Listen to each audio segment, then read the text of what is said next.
Many of the problems which face governments nowadays are international ones. Take traffic, for example. All the major cities of the world are having to try to find ways of dealing with too many vehicles and the congested roads which they cause. A large number of the vehicles which clog our cities are private cars. Motorists are very reluctant to leave their precious cars behind and go to work on public transport, despite the constant traffic jams. They regard buses, trams and trains as being for other people, while they themselves like to drive from door to door. Thus, our roads are chock-a-block with traffic. Of course, parking space is not always available. Some firms provide car parks or garages, where at least some of their employees can leave their cars. Most people, however, have to rely on public car parks, often multi-story ones, or else try to park in the street. Since this is usually highly restricted, with many parking meters in evidence, parking is a source of frustration to many motorists. People who are otherwise quite law-abiding are apt to take a bit of a risk when it comes to traffic offences. Thus, they ignore both signs that say "No parking" and lines painted down the edge of the road which indicate parking restrictions. Should they be away from their cars for longer than the amount of time allowed by the parking meter, they are not worried until they see that the traffic warden has left a parking ticket on their windscreen and realize that they will have to pay a fine. The authorities in more and more cities are trying to keep cars out of the city centre. With this aim, they have pedestrianised large areas and introduced park and ride schemes so that people will leave their cars at the city boundary and complete their journey by bus. Still, there are fears that ever-increasing traffic will cause gridlock in cities, particularly at rush hours. With so many tailbacks and bottlenecks on so many roads, motoring is no longer a pleasure. Why then do so many of us persist in using our cars? Bullying. Education is a very important part of a child's life, and yet an increasing number of children are showing reluctance to attend school. It is not that they find the work too difficult or are afraid of the teachers. No, it's because they are being bullied. School bullies can make other children's lives a misery, and their bullying takes different forms. Often, they will use their physical size to intimidate those who are smaller and weaker than themselves. They will threaten their victims with a beating if they don't do as they say, often using physical force to extort money, and will steal possessions from them by force. Bullies use verbal abuse as well as physical abuse on their victims. The butt of this abuse may often simply be slightly different in some way from the rest of the class. A child may have red hair, wear spectacles, not have the latest fashion in shoes, have only one parent, or be of a different race, for example. This can make them a target for the school bully, who will indulge in the most insulting name-calling. Some psychologists say that the desire of the class bully to dominate the others is a result of an inferiority complex or some personal unhappiness. But this does not help those who are on the receiving end of the abuse. So great is the bullying problem that many schools have been forced to draw up an official strategy for dealing with it. Teachers encourage the victims of bullying to report the matter to one of them, but many of them are afraid to do so for fear of more physical assault or more taunts. The bullies will accuse them of telling tales and make them suffer more. Furthermore, those who browbeat others, although domineering, can often appear to be charming to those who are in authority. Because it's so difficult to get victims to report bullies, and often difficult to prove coercion, many bullies escape unpunished. We must protect our children from this persecution. They have a right to enjoy their school days.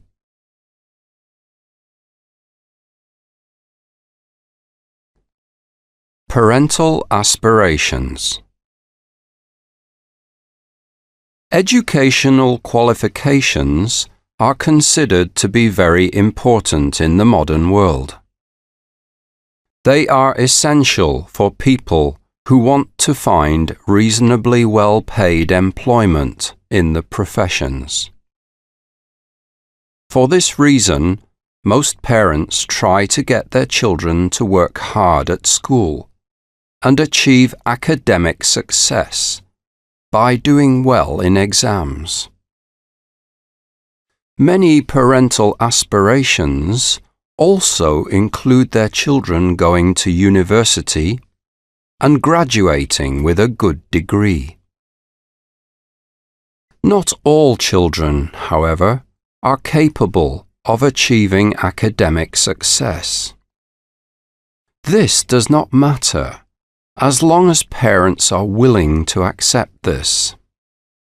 But it is quite common for parents to think that all their children have to do is to study hard, and they will pass the exams. All too often, they just succeed in causing too much stress in their offspring, with the result that the children either get ill or fail exams that they might otherwise have passed. There are some children who are quite bright, but who are simply not interested in formal learning. Some might be of an artistic bent and wish to become an artist or designer, while some might have a talent for acting. Others may show an aptitude for working with their hands or want to start their own businesses and become entrepreneurs. It is perfectly possible for children to achieve such ambitions. However, their parents may well have other ideas, which can lead to family conflict. Strangely enough, many parents are often reluctant to allow children to follow in their footsteps. For example, actors may not wish their children to have a career in the theatre because of the uncertainty of the profession. Business people may feel that their children will have more status in an academic profession than in the world of commerce. The opposite situation also arises. Parents who have worked hard to establish a business may want their children to become part of it, only to find that their sons and daughters prefer to look for completely different occupations. Each generation has different ideas, making communication between the two extremely difficult. Thus has arisen the aptly named generation gap.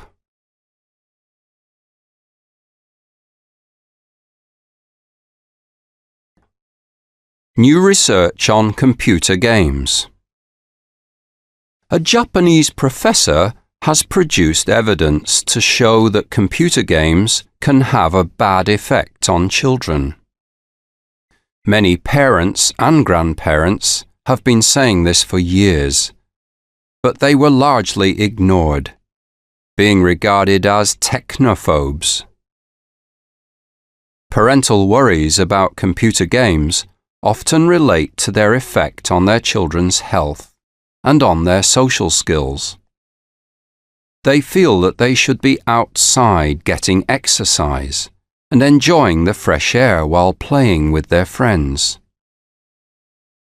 Since many of them usually play by themselves, they live rather isolated lives, with little opportunity to interact with other people. As a result, they may be very poor at communication. Parents are also worried in case the violence of many of the games will cause their children to become more aggressive and violent themselves. This anxiety also applies to television, which often shows scenes of extreme brutality. There are fears, too, that the popularity of computer games has added to the dumbing down of the information and material used by today's generation. Because children often choose to play computer games instead of reading or doing their homework, the games are thought to have a bad effect on their education. Parents are also worried that video games will prevent their children from developing their creativity if they spend all their time in front of a screen instead of drawing, writing stories, and so forth. Professor Ryuta Kawashima of Tohoku University shares parental concerns about the bad effects of computer games, but for different and considerably more scientific reasons. Using state-of-the-art technology, he has conducted research which he believes shows that computer games may stunt the development of children's brains. He has been able to show, by means of brain scans, that playing computer games stimulates activity in only part of the player's brains, the part associated with vision and movement. The frontal lobes of their brains, associated with learning, memory, emotion, and self-control, are remaining underdeveloped. If the children's ability to control their behavior is being underdeveloped, then they are more likely to become violent. Unfortunately, Professor Kawashima's research appears to indicate that parental fears about computer games are justified.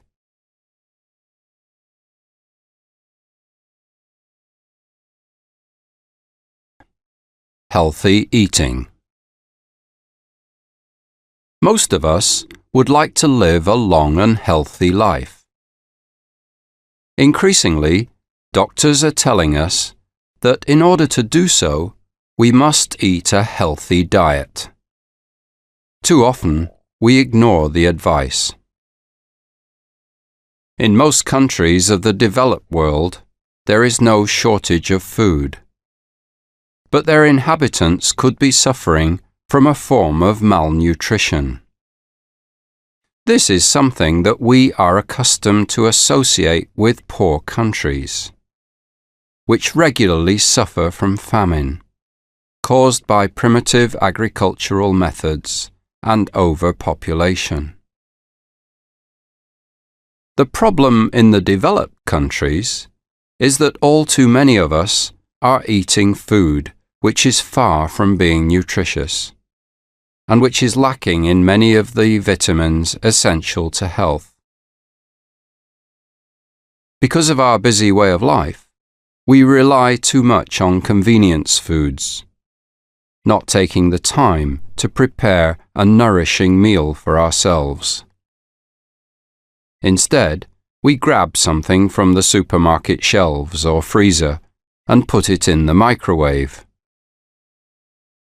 Even when we decide to eat in a restaurant, many of us decide that we have very little time, and that our food must be served instantly. It is for this reason that there are, in many countries, so many restaurants that specialize in serving fast food. Unfortunately, much of this food is also junk food, and even more unfortunately, many children have become addicted to this, refusing to eat healthier alternatives. In general, we are eating too much processed food and not enough whole food. Ideally, we should eat more cereal products in order to increase our intake of fiber, since there is some evidence that this reduces the risk of certain cancers. Antioxidants, too, are thought to have some effect in preventing cancer, and these are found in significant quantities in fruit and vegetables. Formerly, it was considered important to eat plenty of eggs and dairy products to remain healthy. Such foods are now known to be high in cholesterol, which can be a contributory factor in heart disease. Fashions in healthy eating may have changed, but the message remains the same. Watch what you eat.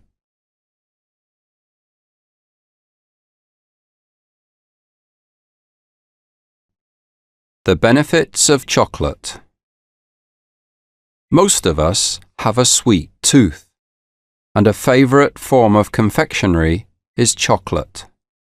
Whether this comes in the form of sweets, chocolate bars, or cakes. The huge range of chocolate products on display in sweet shops and supermarkets shows us how popular chocolate is. Indeed, some of us are so fond of it that we become chocoholics.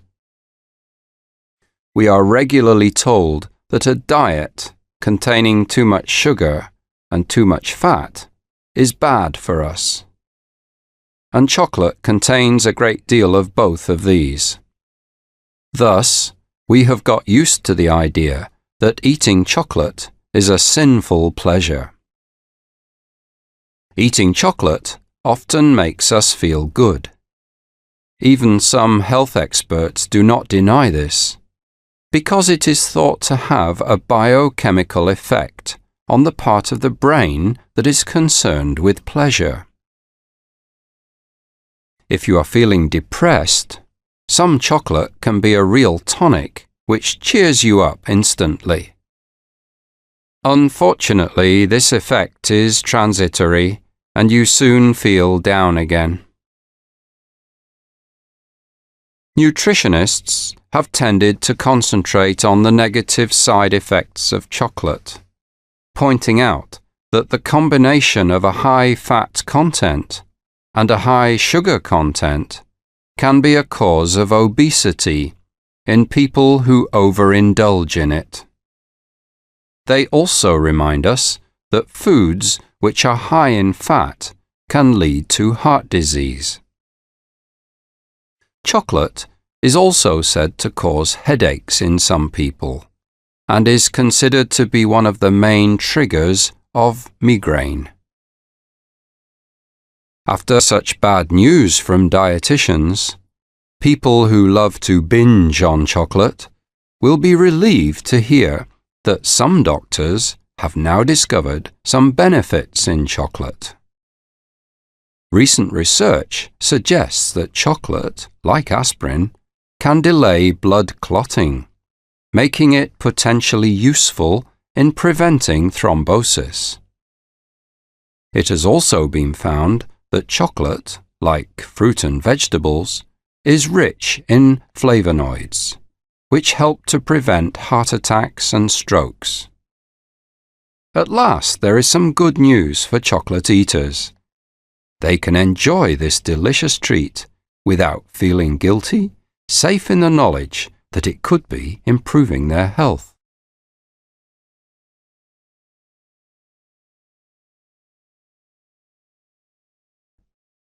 Endangered species. Most of us are now aware of the damage which our modern way of life is doing to the environment. This includes the harm which we are inflicting on many animals. Indeed, we are in danger of wiping out some species, if we have not already done so. For millions of years, extinction among animals was a natural process. In fact, it was part of the process of evolution. In recent years, however, the extinction of some species has been the result of human activities. Had it not been for these, many more animals would have survived. Some species have either been made extinct or become endangered because of hunting. Now, even the very earliest of humans were hunters, since they ate the flesh of animals and clothed themselves in their skins. And doubtless their hunting gradually contributed to the extinction of some species. However, it was the introduction of guns with their accurate aim which put certain animals at great risk. And from the 19th century on, several species were on the brink of extinction. By this time, animals were being hunted for commercial purposes, apart from the provision of food and clothing.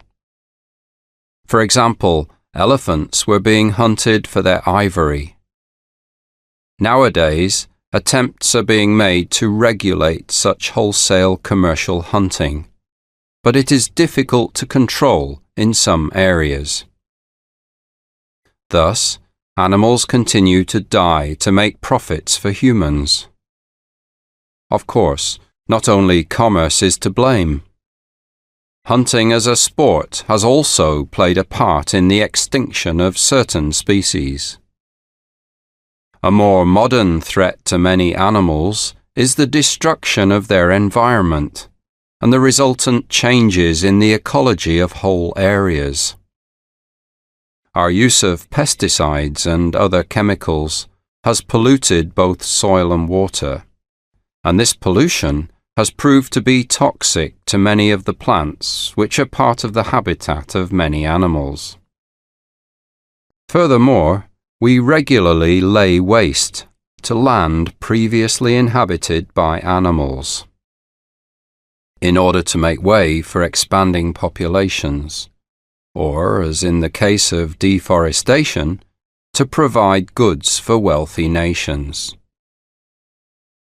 Modern living has had a deleterious effect on the ecosystem. We must try to reverse this to save our wildlife.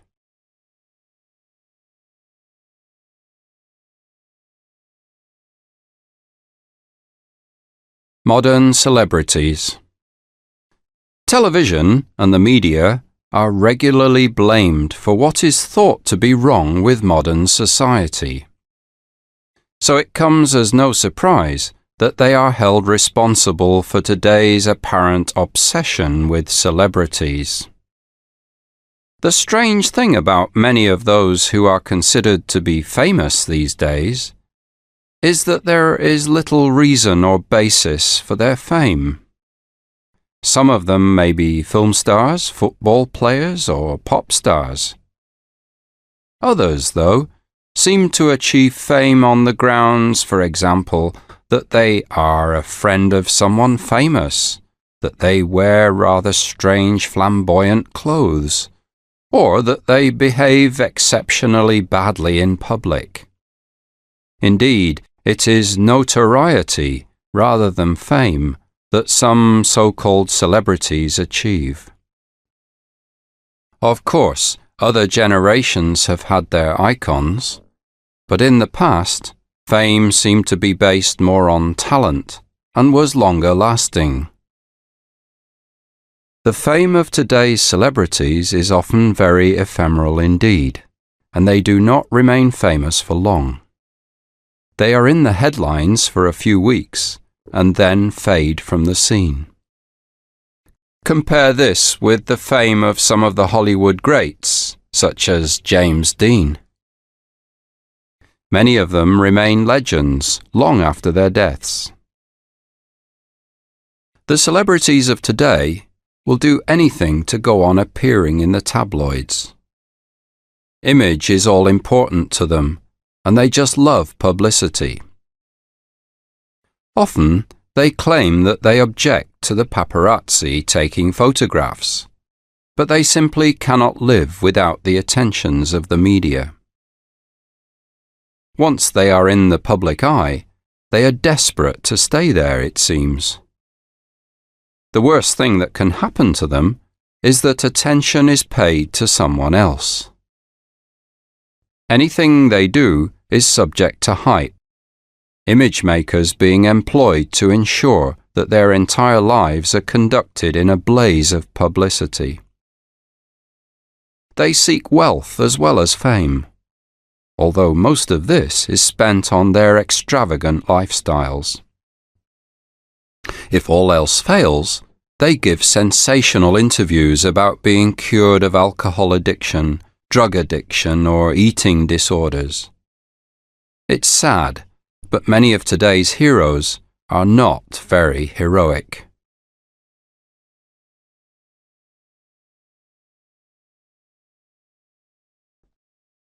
All kinds of rage. It seems that a great many of us are getting angrier, or at least that we are expressing our anger more. We seem to be flying into a rage all over the place, and rage is now so common that the English language has acquired several expressions to describe particular forms of it.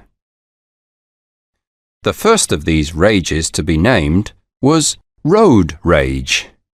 This is used of drivers who are so enraged by other drivers or pedestrians that they let their anger get completely out of control.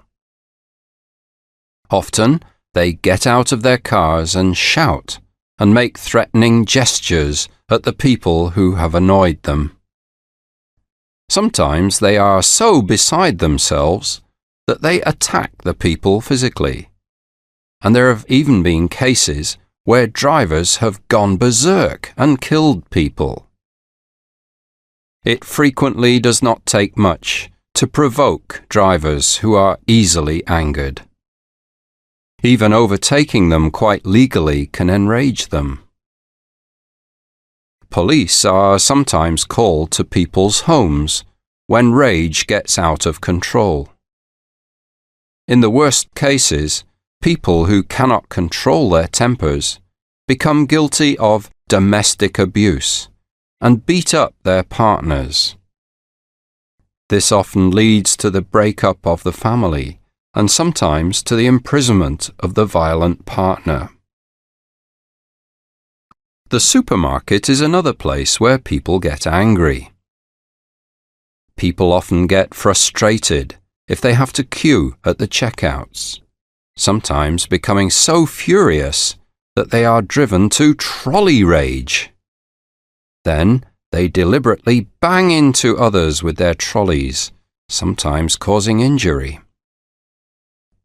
Passengers in planes also sometimes fly off the handle.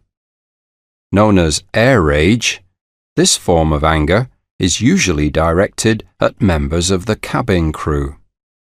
It is common for passengers who lose their tempers in the air to have taken too much alcohol in the airport bars and to be spoiling for a fight when they board the aircraft. Their violence is dangerous in the air, and they have to be restrained. Try not to let any of this happen to you. Take a deep breath and keep your temper.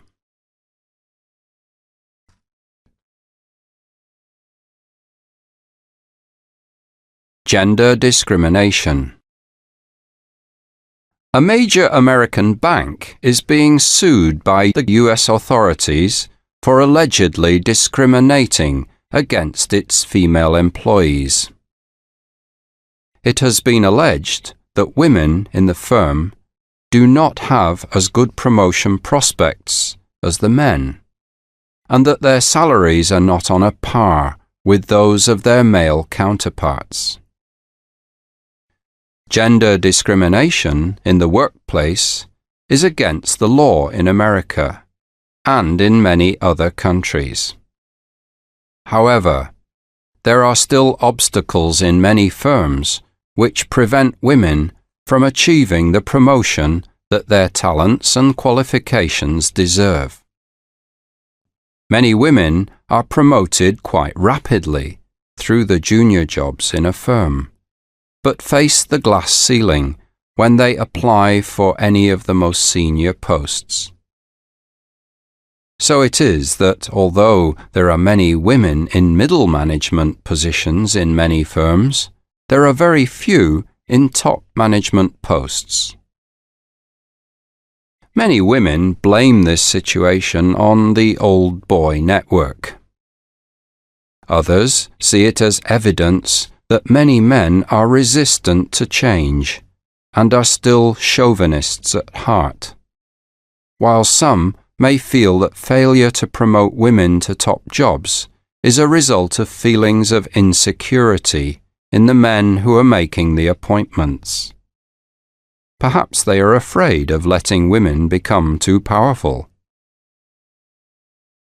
Not many years ago, the power which women have today would have seemed an impossible dream to many women. Before the rise of the women's movement, there were no such things as equal rights or equal opportunities for women. For the most part, women were expected to get married and then be responsible for childcare and for carrying out all the household tasks. If they worked, it was probably in a part-time, often rather menial job. Feminists saw this as sexism and a waste of women's talents, and set out to change things. Although some people, women as well as men, now do not have a high regard for feminism, women owe to the feminists many of the improvements in their work situation. Without them, there would be no positive discrimination, no job sharing, and no parity with men in the workplace.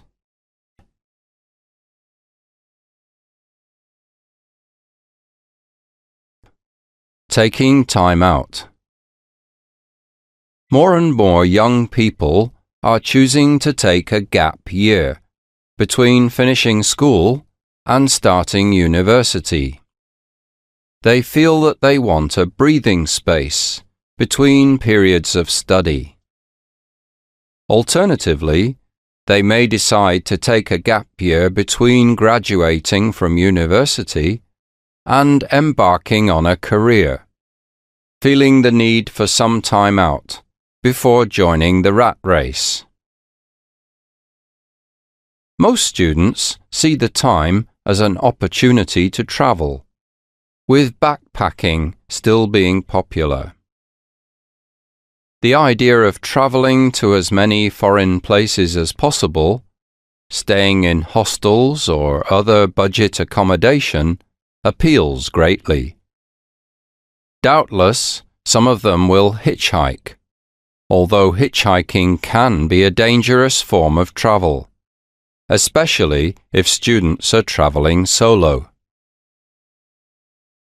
A large percentage of gap year students have wealthy parents who can easily subsidize their travel. Others have to save up before they go, often taking after-school jobs to do so. They are mostly traveling on a shoestring and frequently find that they have to look for some form of employment while traveling in order to make ends meet.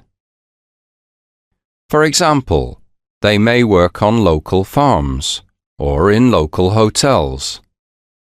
By doing so, they not only earn some money, but they are likely to meet local people and acquire some understanding of their culture.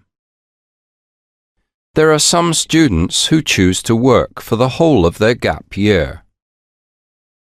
A number may decide to get work experience, either at home or abroad, in an area which they hope to make their career, such as medicine or computers. A large proportion of students are now choosing to work with a charity, which arranges voluntary work in various parts of the world. The projects provide hands-on experience of a very varied nature, from teaching to helping build roads or dams. The gap year is not just an adventure. Young people can benefit greatly from encountering new and varied experiences, and from communication with a wide range of people. Perhaps most importantly, gap year students have to learn to stand on their own 2 feet.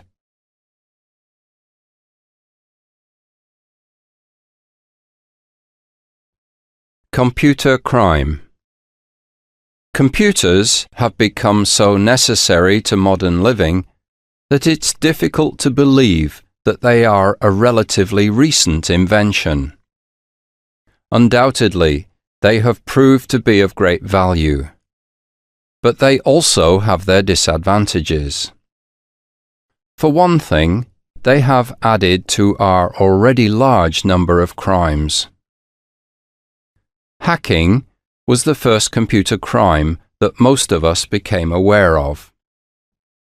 By using their computer expertise, people known as hackers can gain unauthorized access to someone else's computer and make use of the data which they find there.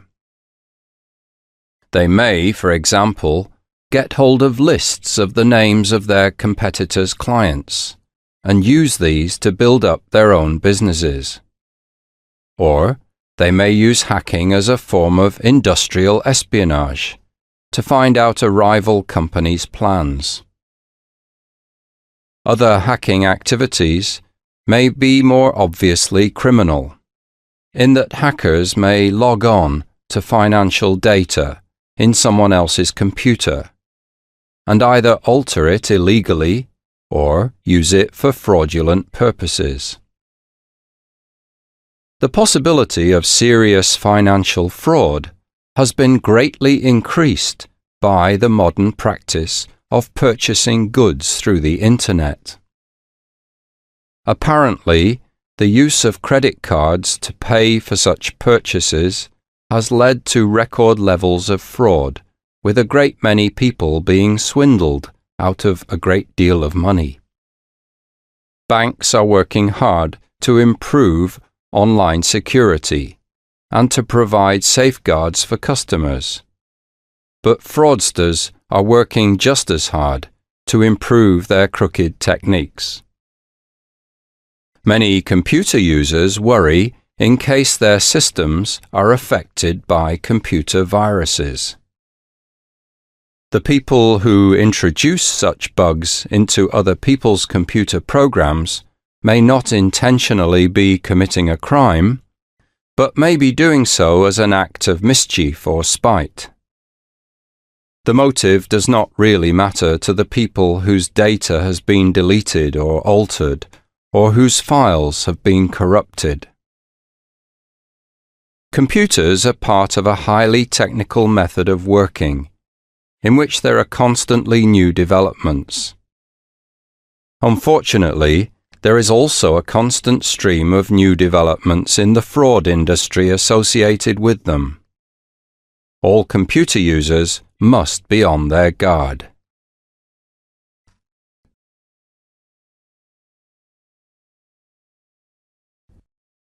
Stress at work. Statistics show that more and more of us are suffering from stress, and that much of this is caused by our jobs. It appears that many of us are working too hard, and this is taking a toll on our health. There is, experts tell us, simply too much pressure put on many employees these days. In many jobs, in sales or production departments, for example, unrealistic targets are set for the workforce. People are, in fact, trying to do the impossible and making themselves ill by doing so. In many countries, more and more people are working longer hours. Some workers have to do this to cope with their workload, while others think that staying late will impress the boss so much that he will promote them. This extended presence in the workplace is known as presenteeism. Such overwork often results in extreme fatigue or even total exhaustion, with many people also suffering from insomnia. When the workers get home, instead of resting or enjoying a leisure pursuit, they simply cannot switch off. Their minds are still full of work worries. Most people used to be able to leave behind the tension and anxiety of the workplace when they went on holiday. Unfortunately, modern communication systems, such as mobile phones and email, have made this a thing of the past. We find it almost impossible to leave our work behind. Neither the body nor the mind can go on doing too much indefinitely. Workers reach a point beyond which they cannot cope and have to take time off. Some may experience burnout, and some may become mentally ill. Meanwhile, a study by some American universities has shown that stress can weaken the immune system. The fact that stress at work leads to illness is supported by findings by the British Health and Safety Executive. These indicate that 60% of absence from work is a result of stress. It is time for us all to take stress seriously and to reconsider the ethos of modern working conditions. Working hard is important, but everyone must realize that even productivity is less important than our health.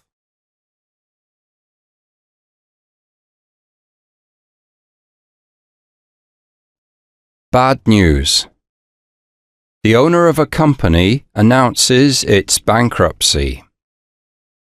Thank you all for giving up your Saturday morning to come into the office. My partner, Robert Brown, and I have asked you here today to give you some rather bad news, I'm afraid. We were anxious that you should hear this news directly from us, rather than hear it on the grapevine. Inevitably, it's only a matter of time before it's all over town. To come straight to the point, I have to tell you that the firm of Blair and Brown Limited has gone into receivership. I'm sure many of you are aware of how badly small firms like ourselves have been hit by the recession. We have struggled on as long as we could, but we were forced to accept that the writing was on the wall. Despite various budgetary strategies, which included cutting our operating costs to the minimum and having to let several valuable members of staff go, we just do not have enough money to pay our creditors and carry on trading. Some of you may well be wondering why another firm did not buy us. Originally, we hoped that this would be the solution to our problems, but this was not to be. We explored every avenue, but to no avail. At other times, the firm would have been an attractive prospect to prospective buyers, but not now. Because of the recession, many small to medium firms have their backs to the wall and are looking for white knights. It's very much a buyer's market, but there are too few buyers around. Larger companies appear to be conserving their capital and are unwilling to become involved in takeovers or mergers. It goes without saying that we are very sad to have had to come to such a decision and to be leaving you all in such an uncertain position. However, we're simply bowing to the inevitable. What happens from now on will be the responsibility of the official receiver. Someone will be appointed to examine the financial position closely, and further efforts will be made to find a buyer. We do hope that these efforts are successful and that your jobs will be safe. Thank you all for the loyal service which you've given us over the years. We wish you all the best for the future.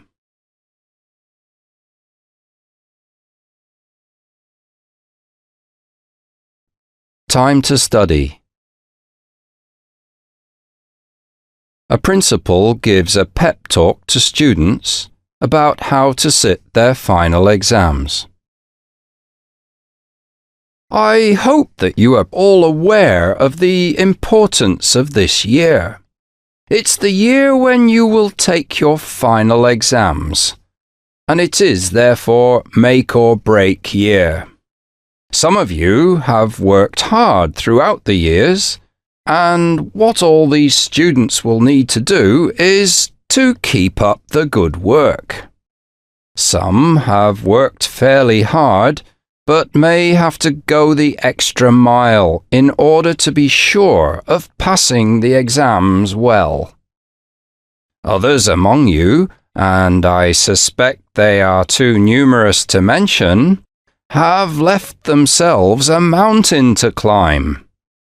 They will have to study very hard and do a great deal of revision if they are going to pass the forthcoming exams.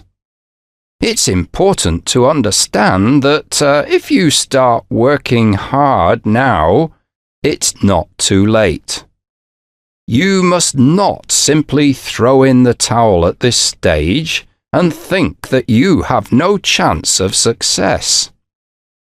Provided that you are prepared to put your back into it, there is still enough time to get the required amount of work done. However, you must start now. Don't decide to put the whole thing off until tomorrow. You must try to work out a study timetable and stick to it. You also need to make sure that you have peace and quiet to work in. If some of you find it difficult to find the right study conditions at home, perhaps you may have rather noisy younger brothers and sisters, then we will be happy to let you stay on after the official end of the school day and provide you with a quiet place to study. I'm not suggesting that you keep your noses to the grindstone all the time. You will need plenty of rest and relaxation if you are to study effectively. However, this is a year for making some social sacrifices. It's time to give up the parties and take up the books. Don't think you can carry on your social life and start studying when you get home. That means that you will burn the midnight oil and be too tired to concentrate either on your home studies or your schoolwork next day. With that, I wish you all a successful year and some excellent exam passes at the end of it. I'll now leave you to the tender mercies of your form teachers.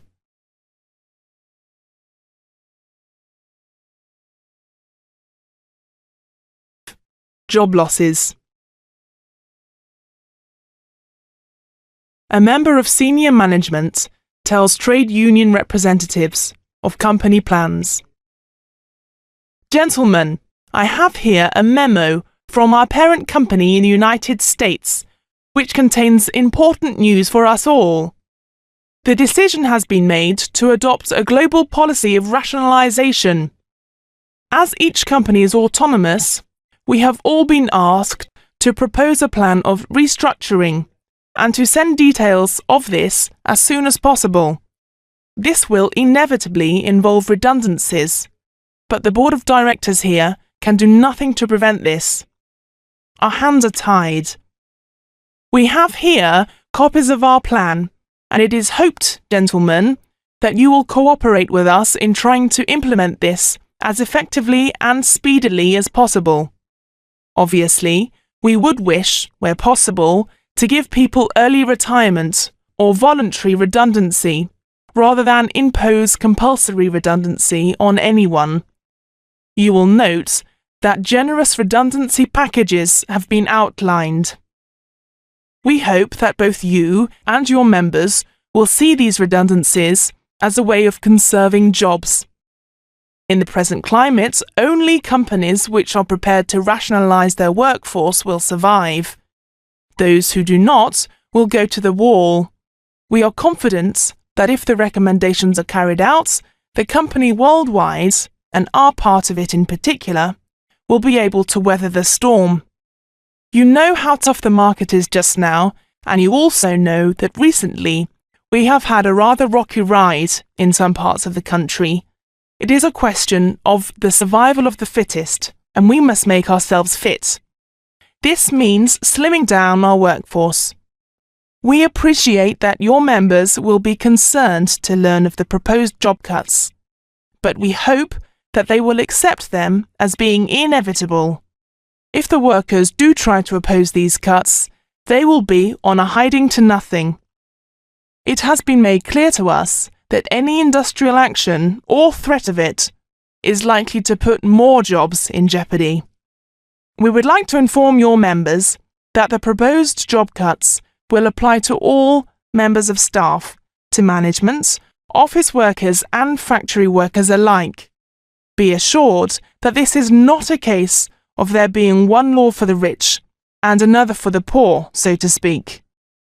We hope that you will have fruitful negotiations with your members and let us know as soon as possible the outcome of these negotiations. Thank you.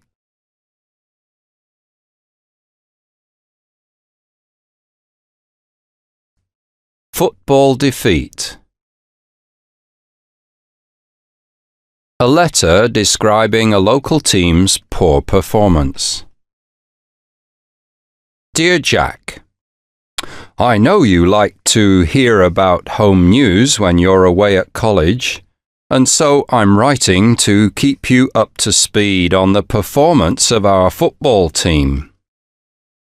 I know your mother writes frequently, but she's not likely to be interested in the activities of Rowanby United. For most of the season so far, the team's been doing quite well. We've won 3 games and drawn 2. So far, so good. But all this changed on Saturday, when we had an away game against Barrow Green United. I'm not sure that I should tell you the gory details. It's probably best to leave you in blissful ignorance. We were all pinning our hopes on coming away from the game with at least a draw.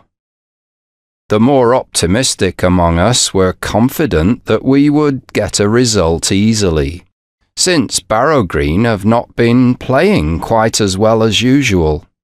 To be honest, this was always a bit of a forlorn hope.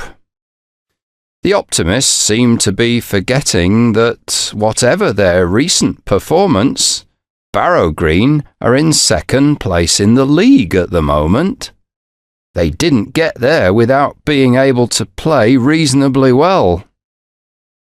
Still, we all got on the bus to go to Barrow Green, full of enthusiasm and optimism and looking forward to victory.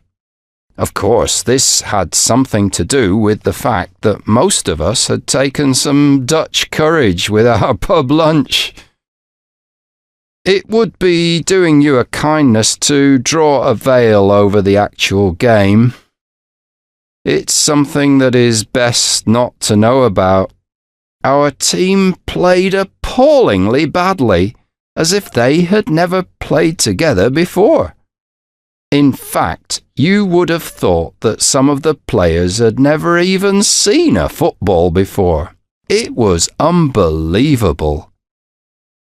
As if this wasn't bad enough, Barrow Green played absolutely brilliantly.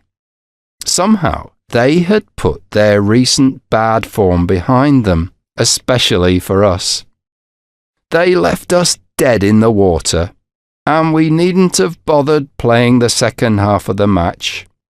The whole match was a humiliation for us, and it embarrasses me to write down the score. We lost 5-0. Naturally, we were all gutted, as I'm sure you will be when you read this. Sorry to bring you such bad news. Take care, Terry.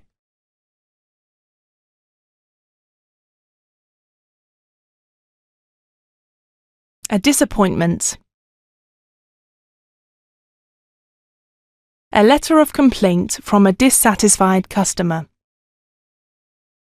12th of April, 2002. Mr. Ernest Blake, Chief Executive, Furniture by Design, 10 Greenwood, London, WC2H 8TJ. Dear Mr. Blake, I am writing to complain in the strongest possible terms about the non-arrival of the 2 sofa beds which I ordered from your firm. Your extensive advertising material stated quite clearly that all orders received by the middle of November would be processed before Christmas. I had several guests over the Christmas period, and the non-arrival of the sofa beds left me high and dry, with nowhere for the guests to sleep. I'm writing to you personally because I've failed to make any progress with this complaint with any of the employees of your company. Immediately after Christmas, I began to go through the proper channels by contacting your so-called customer helpline, only to find that the line seemed to be permanently engaged. Presumably, this was the result of many other customers being in the same boat as I was. I thought that it was a step in the right direction when I finally did get through, but I could not have been more wrong. The young woman who answered the phone listened to my complaint politely, and then said that the person who could deal with my complaint was away from his desk, temporarily, but she would get him to phone me as soon as he returned. Having waited several hours for this phone call, which never came, I once again called the helpline, but it was the same story as before. The line was engaged for hours and, when I did eventually get through, I was told that the person who could deal with my complaint was not available. This time, I asked for this person's name and phoned him back only to discover it was his day off. I spent several days going from pillar to post without getting an explanation or an apology for the non-arrival of the sofa beds. You are the chief executive of the company, and the buck stops there. I have left no stone unturned in my attempts to find out what has happened to the furniture and when it will arrive. I am now seeking an explanation from you. If your pre-Christmas advertisements were, in fact, just pie in the sky, then please have the honesty to say so and refund my money. Yours sincerely, Marjorie Wood, Mrs.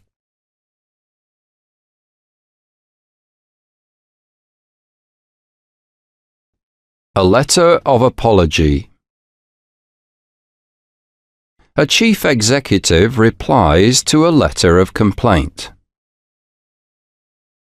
Dear Mrs. Wood, I was extremely concerned to receive your letter dated 12th of April.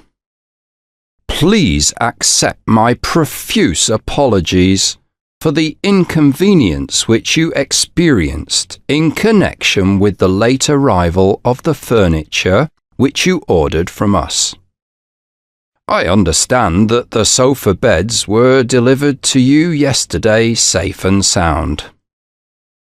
I have investigated this matter thoroughly, and it appears that our advertising campaign was successful beyond any of our expectations.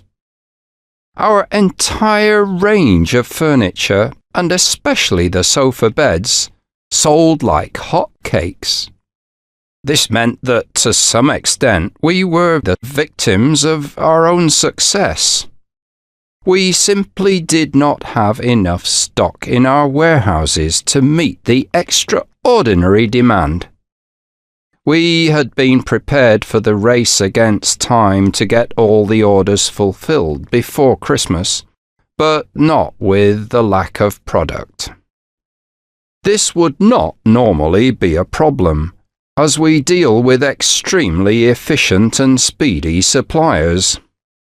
Usually, they are second to none in their reliability.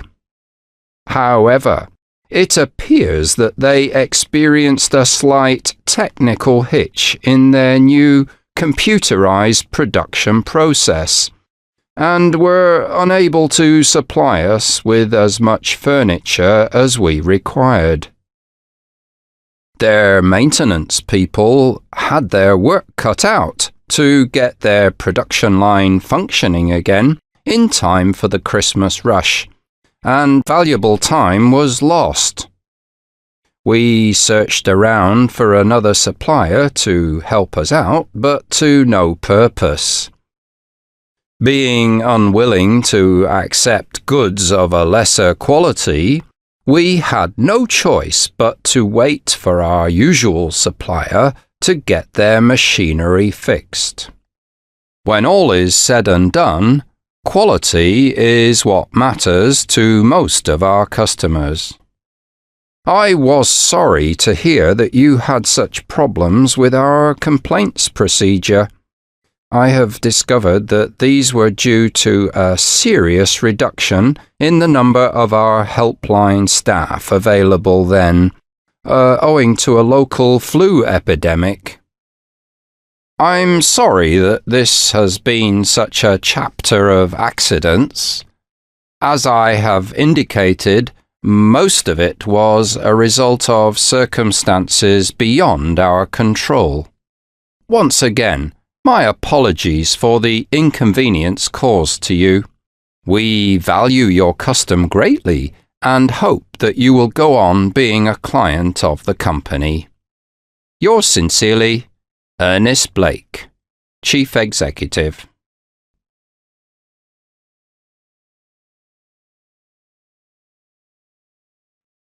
A lucky escape. A report of an accident in a local paper.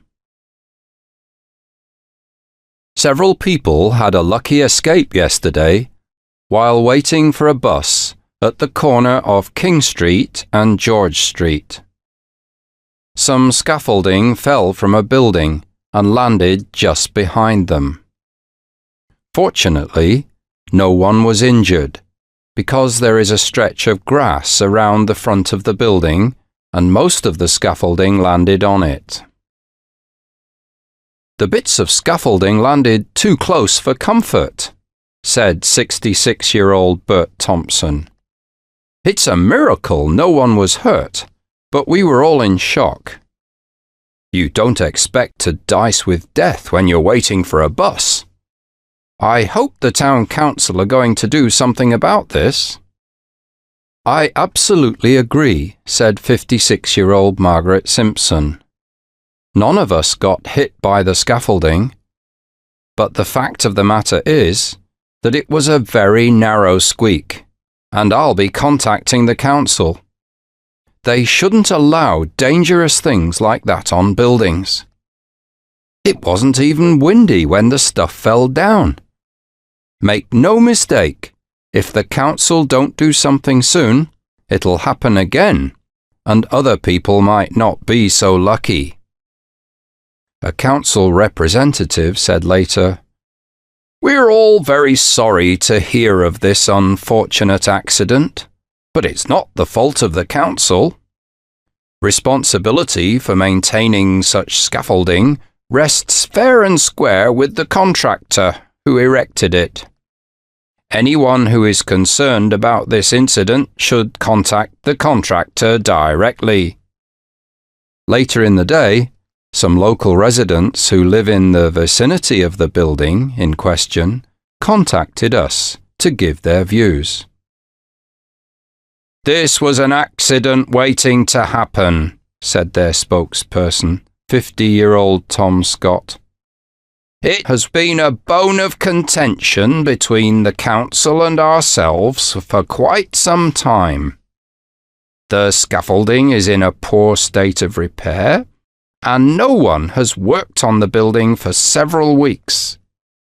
Not only did we think it was potentially dangerous, but it's a real blot on the landscape. They should be made to finish the work and take the scaffolding down.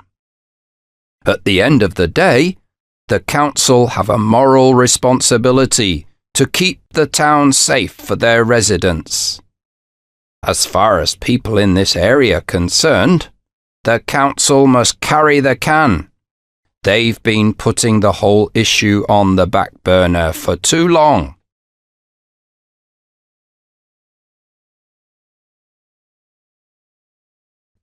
A day of misfortunes. A letter recounting events and experiences on the day. Dear Jenny, it was great to get your letter.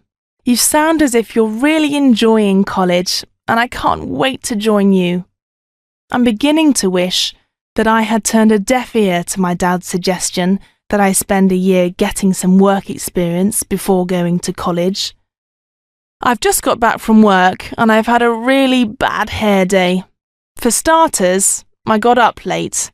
I must have switched off my alarm clock when it went off, and I didn't wake up till an hour later. Panic stations! Instead of having a leisurely bath, washing my hair, choosing my clothes carefully, and having a nourishing breakfast, I climbed into yesterday's clothes, grabbed a couple of biscuits, and headed for the door. I could still have caught a bus that would get me to work on time, but as luck would have it, I saw old Mrs. Smart next door struggling to put her rubbish bin out on the street. I stopped to help her, and got to the bus stop just as the bus had left. There was no possibility of taking a taxi because I'm on my beam ends until payday next week. I seriously thought of calling the office to say I was sick, but I decided to go in and face the music. When I got to the office, I waited until I thought the coast was clear and hurried past reception without being seen by any of the bosses, Hooray! I said to myself, I've got away with it. I spoke too soon. When I got to my desk, there was my supervisor, Mrs. Mason. At long last, she said sarcastically, you've decided to favour us with your presence. My office, now. By this time, I had a very bad headache and was badly in need of a cup of coffee. Instead, I had to listen while Mrs. Mason read me the riot act. From what she said, I'm completely useless and totally unreliable. It didn't do much for my morale. The thing is, that was so unfair. I work hard for very little money and I'm hardly ever late. Naturally, I didn't say this to Mrs. Smart. Sorry, this is such a moaning letter, but I badly need somebody to grumble to. I'll write a more cheerful one soon. Love, Linda.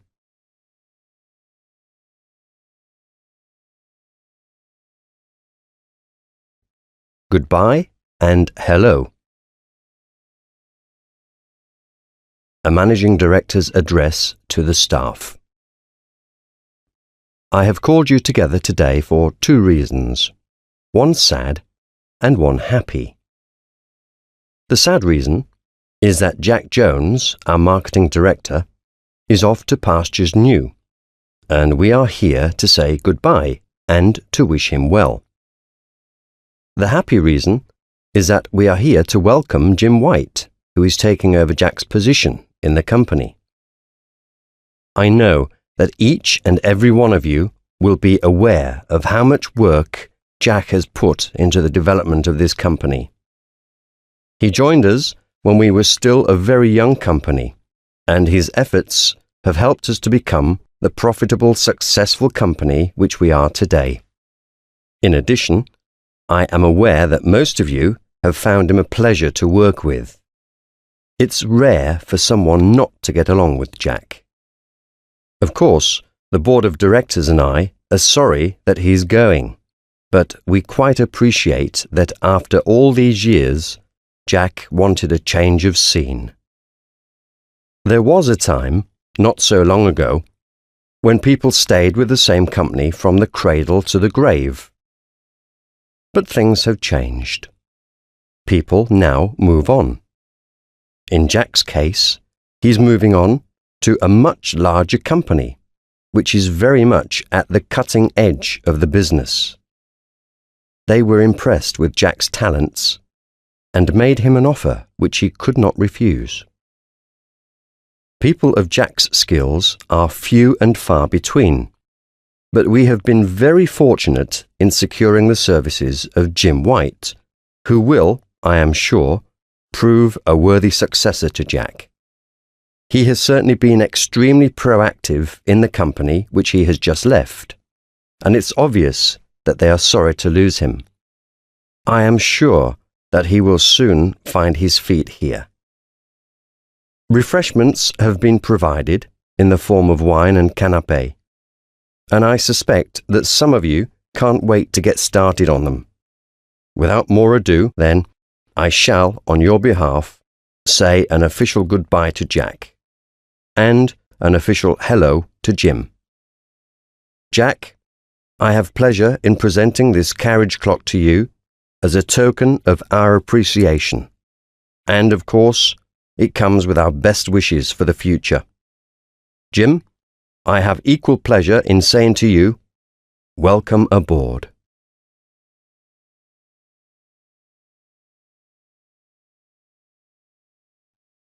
Bridge delay. A radio interview with a Member of Parliament. Mr. Jones, I am sure that you are aware that commuters in the area are growing very concerned about the delay in opening the new bridge across the Brunton. It is already nearly a year overdue. The ferry service has been greatly reduced in anticipation of this opening, and people have been greatly inconvenienced. They say that they are tired of being promised jam tomorrow and want to be given a definite opening date. Are you able to supply this? Unfortunately, I am not in a position to do so at this moment in time. What I can tell you is that a committee has been set up to investigate the delay, and that this committee will report to us in due course. At this juncture, we can say that there have been a number of unexpected teething troubles, but we are unaware of the exact nature of these. Of course, we very much regret the delay and the position which commuters now find themselves in. Meanwhile, Mr. Jones, people are having to drive miles to get to work because they cannot get across the river. It appears that the ferry companies jumped the gun when they so drastically reduced the service across the river. The ferry company's decision was a commercial one and is in no way the responsibility of the government or indeed of the local authority. Far be it from me either to criticise or defend their decision, but business is business, and presumably they wished to avoid substantial losses by providing too many ferry boats for the numbers using them. It's easy to be wise after the event, but their decision was made as a result of the original building forecast. In view of the inconvenience caused to the public, is it not possible for the government to intervene to try to persuade the ferry company to reintroduce their original service temporarily until the bridge is actually opened? We will give this our earnest consideration, but not until we've had the report of the committee, which is investigating the state of play on the building of the bridge. In the meantime, I must urge everyone to be patient.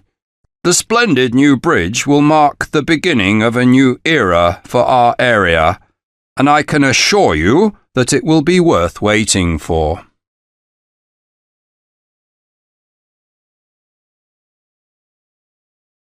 A birthday party. An account of pre-party events. It was Julie's 18th birthday, and her parents were holding a formal party to celebrate this red-letter day in their daughter's life. In fact, the day after the party was also going to be a red-letter day, not only for Julie, but also for many of her friends who would be at the party. That was the day the results of the final school exams were due to be announced, the moment of truth when some careers would be begun and others abandoned. Perhaps it was not the best time to hold a party, but Julie had wanted to celebrate her birthday on the actual day, rather than postpone it until after the results were announced. Most of Julie's student friends were glad to have something pleasant to do while they waited for the announcement, which, as their English teacher said, would separate the sheep from the goats. Besides, after the results were known, not everyone would have something to celebrate. Tonight, everyone was determined to forget about the results, let their hair down, and have a good time, no matter what news the following day brought. As Tom said, "Eat, drink and be merry, for tomorrow we die." The students had been studying very hard for weeks before the exams, and there had not been time for much of a social whirl. Tonight they planned to make up for lost time. Julie's parents were quite well off and could afford to host a good party. There was to be a lavish buffet, champagne, and a band to dance to. No expense had been spared. It was not long until the start of the party, and several of the girls had gathered at Julie's house so that they could enjoy the fun of getting ready together. They were all planning to get dressed up to the nines, and so getting ready took a considerable time. Just as they had all finally finished, the doorbell rang, and Mike, Julie's escort for the evening, appeared. "Your chariot awaits!" he cried, before telling Julie how beautiful she looked and that she would certainly be the belle of the ball. The other girls' escorts soon joined Mike, and everyone went off in taxis to the party, but not before Julie's father had a cautionary word for them. "Have a wonderful time, but don't forget that Big Brother will be watching you." No one was quite sure whether he was joking or not.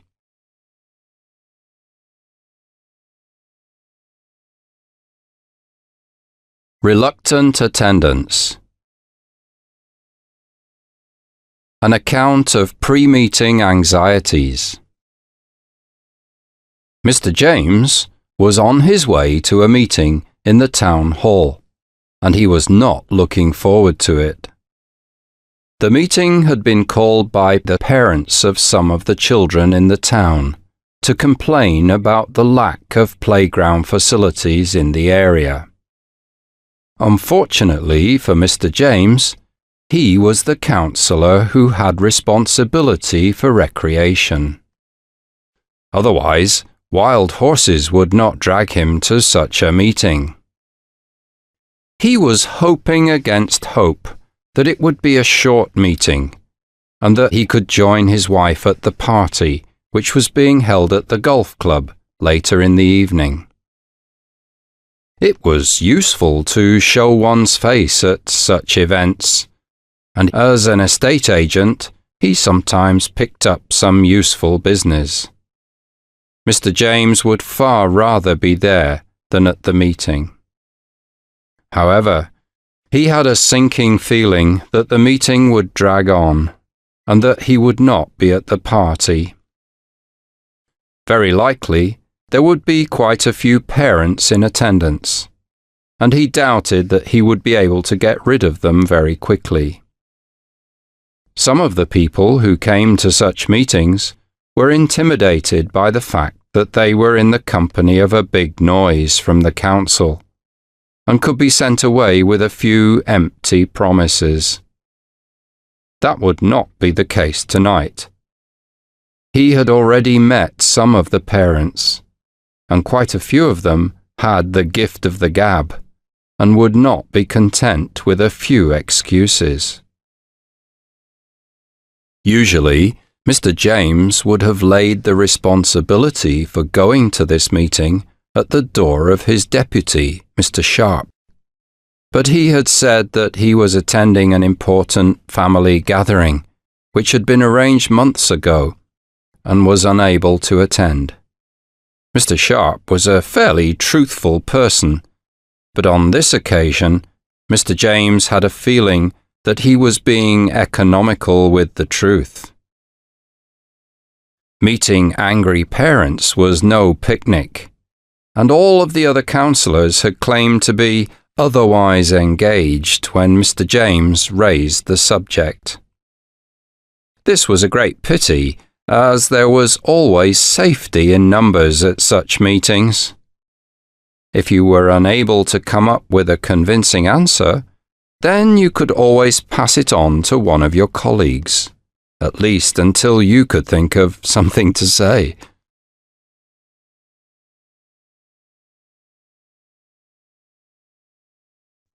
Facing angry parents. An account of unpleasant confrontation at a meeting. The local town hall was full of angry parents awaiting the arrival of Mr. James, councillor in charge of recreational facilities in the town. They had hoped that some of the other councillors would appear, but Mr. James arrived on his own, other councillors being conspicuous by their absence. They were concerned about the lack of playground facilities in the town, and were determined that something be done about this. Mr. James was famous for his smooth talking, but the parents were determined that he would not get away with eloquence tonight. Tonight, they would make the point that actions, speak louder than words. As the parents expected, Mr. James immediately went on the charm offensive when he entered the hall. True to form, he had prepared a speech which said how much the children of the town meant to all the councillors, and how concerned the councillors were about the welfare of the young, and he began to read from this. To his surprise, he had hardly got into his stride when he was interrupted by a man who suggested that he cut the cackle and get down to brass tacks. Mr. James was appalled at the man's rudeness, but the other parents were on the side of the interrupter. They were already up in arms about the lack of action on the part of the council, and Mr. James's smooth talking was simply adding fuel to the flames. Mr. James had suspected that the parents would be a difficult audience to please, but he was getting more than he had bargained for. Many of them had spent several years trying to get the provision of playground facilities improved and increased, and they were quite determined to get their impatience and dissatisfaction off their chest. Mr. James tried to point out that some improvements had been made in that existing equipment had been repaired. However, this was simply dismissed by the parents as too little too late. Mr. James was absolutely exhausted by the time the parents had finished telling him exactly what was required if their children were to have safe and interesting places to play. He made a great many notes, and he also made a mental note not to attend the next meeting on this subject. He would send his deputy.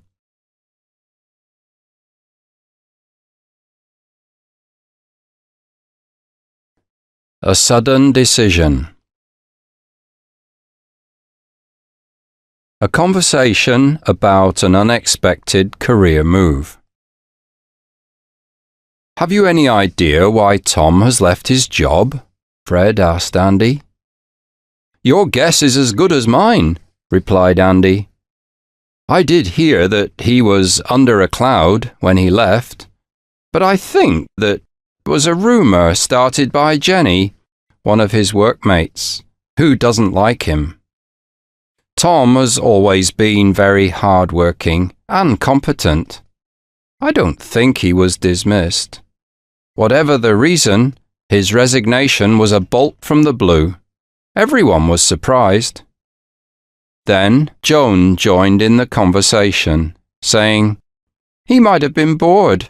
I would be climbing the walls if I had to sit in an office all day." "Quite the reverse," replied Andy. "Tom had a very interesting job, and he loved it. He also liked his boss and the people he worked with." "I wonder if it's a case of chercher la femme," said Mary. "My brother introduced Tom to an Australian girl called Mel a few weeks ago, and they seemed to get on very well. I think my brother said that Tom and she had been out together quite a few times, but Mel is due to go back home fairly soon. Who knows? Perhaps Tom's decided on a life down under." "It's interesting that you should say that because Tom was talking about Australia just last week, but I didn't realise he had a new girlfriend." "He never mentioned her," said Andy. "Still, we all know that Tom tends to be rather secretive and never talks about his affairs of the heart." "The plot thickens," cried Sarah. "Tom was just talking the other day about doing some travelling, but I thought he was just talking about his usual 2 weeks in Europe. It never occurred to me that he was talking about the other side of the world." "Well, there's no use in speculating," said Andy. "We'll just have to wait and see. I expect that Tom will tell us about his plans when he's ready to." Suddenly, Tom appeared, saying, "My ears are burning. What have you all been saying about me?" He laughed when he was told about their guesswork. "You have colourful imaginations," he said. The truth is much less exciting than what you've come up with. I left my job to go back to university to do a further degree. I'm going back to the groves of academe.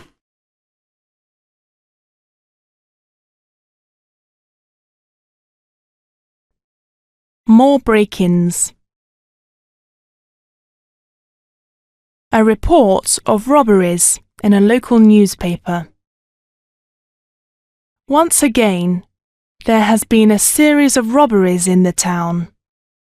This week, several homes have been broken into in Robertson Street, and residents are both worried and angry.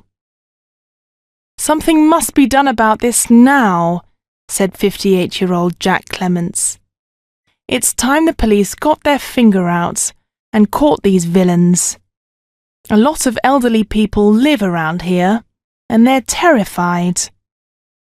A police spokesman told us, "We are doing all in our power to catch the people who are responsible for these burglaries. The police are stretched to breaking point in this town. Because of budgetary requirements, we have made drastic reductions in the number of police officers on the beat, and this at a time when we are faced with a rising tide of crime, especially among young people," said Dick Rogers, 64, another resident of Robertson Street. "The government should put its money where its mouth is. They're always going on about the importance of law and order, but we still don't have nearly enough police. We used to have a police force that was in a class by itself, but now we hear of nothing but cutbacks." Mary Roberts, 67, also a resident of Robertson Street, said, "It's a sign of the times that these crimes are being committed by young people. It's just part and parcel of their general attitude. They're no longer afraid of anyone in authority and have no respect for other people or their property. If we catch any of them around here breaking into houses, we'll give them what for, I promise you." Inspector James Rowland sympathised with the concern of the Robertson Street residents, but urged them not to take the law into their own hands. "If you do see someone breaking in, get in touch with us immediately. Don't be tempted to have a go, or you could end up being badly injured. We have a lot of officers working on these burglaries at the moment, but up till now, we have not made any arrests. We are, however, following up a few lines of inquiry, although we are obviously not in a position at this stage to name names. Meanwhile, we would ask all members of the public to be vigilant and to report anything suspicious to the police."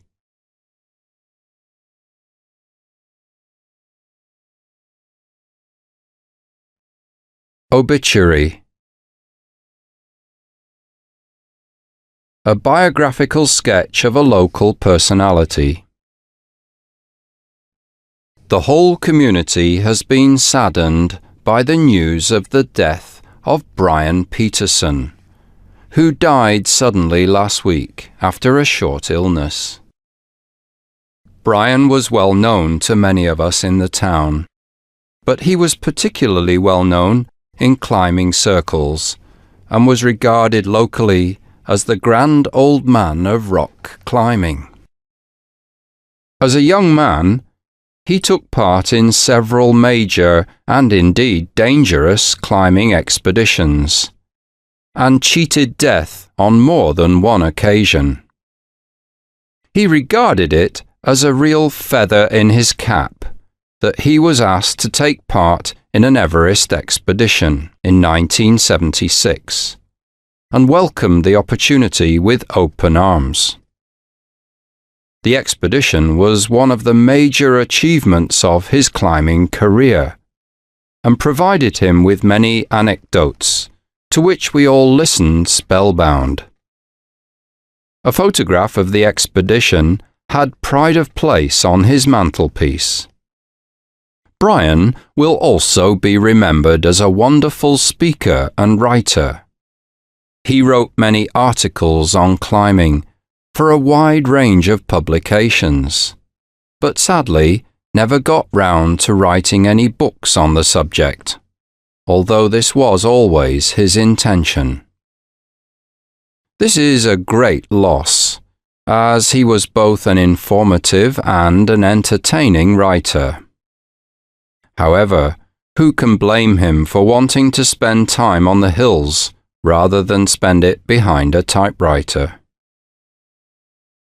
Brian was a gifted writer, but it was as a speaker that he really came into his own.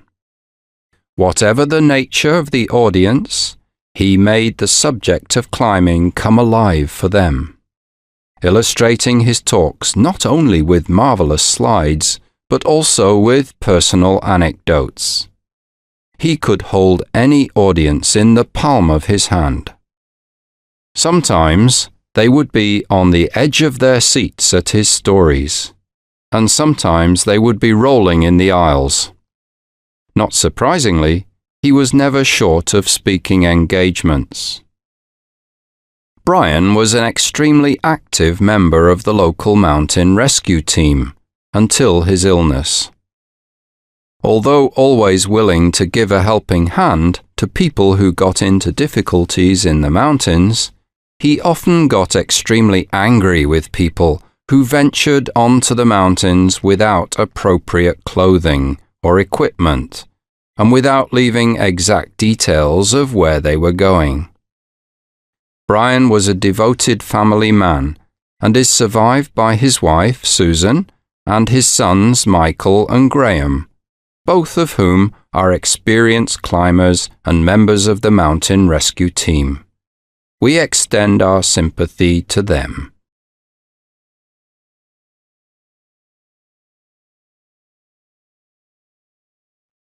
Going on a diet. A letter recounting reasons for and experiences of dieting. Dear Pam, you know how I said that I was never again going to go on a diet? Well, I take it all back. Here I am again, counting calories and eating little more than lettuce leaves. It's all Polly's fault. She's getting married in July, and she's asked yours truly to be her bridesmaid. That's very nice, of course, especially since the wedding's going to be in New York.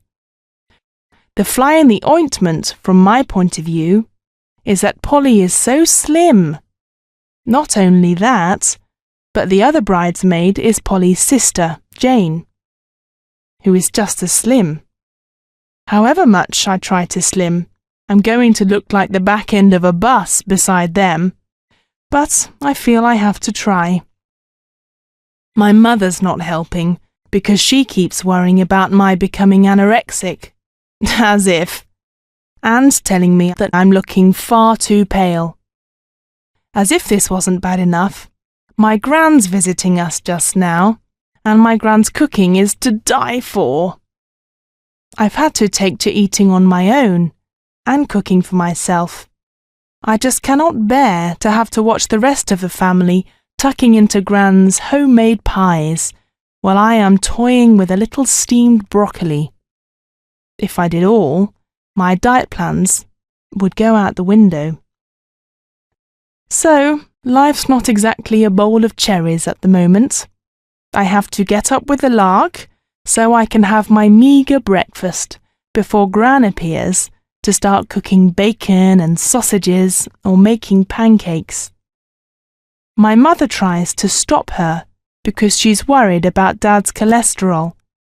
But for Gran, that kind of cooking is the habit of a lifetime, and she just ignores Mum's advice.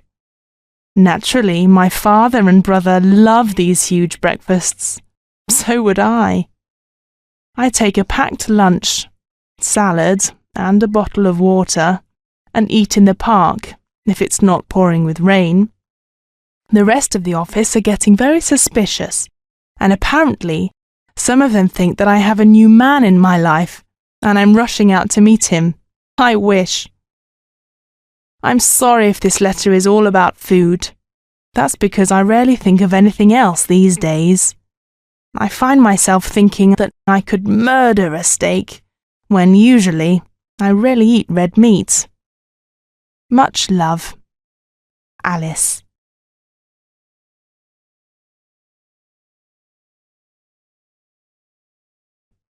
A change of plan. A letter explaining the postponement of a visit. Dear Stan, I'm sorry. My plans to come and visit you next weekend have gone pear-shaped. I was really looking forward to seeing you and to having some fun in the big city. Life here can get boring with so many of my friends away at college. Unfortunately, 2 things have happened to make me change my plans. We're really under the cosh at work just now. It's coming up to the end of the tax year, and like all accountants, we're up to our ears. To try and cope with the workload, the boss has asked us if we could all work overtime this weekend. As usual, I'm on my uppers and could really use the extra cash.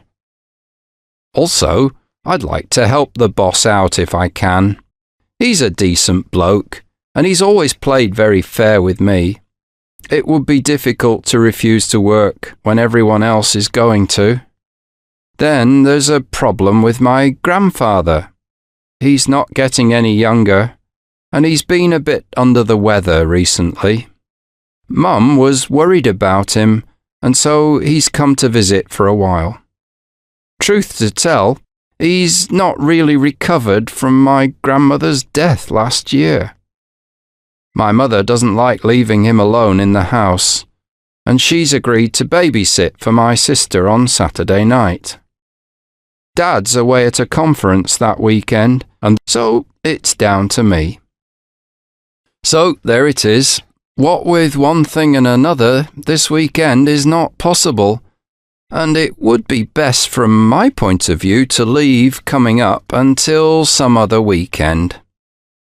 Looking on the bright side, I can see that the delay will mean I have more money to spend when I do finally get there, thanks to the overtime. I hope all's well with you. Drop me a note and let me know if there's any weekend that's not suitable for me to come up, or if there's any weekend that's especially suitable. I would give you the news from home, but there isn't any, or if there is, I'm working so hard that I haven't heard about it. Sorry again about the change of plan. I hope it hasn't messed up any of your arrangements. I'll think of you living it up in the bright lights while I'm watching the telly with Grandad. Cheers, Jeff.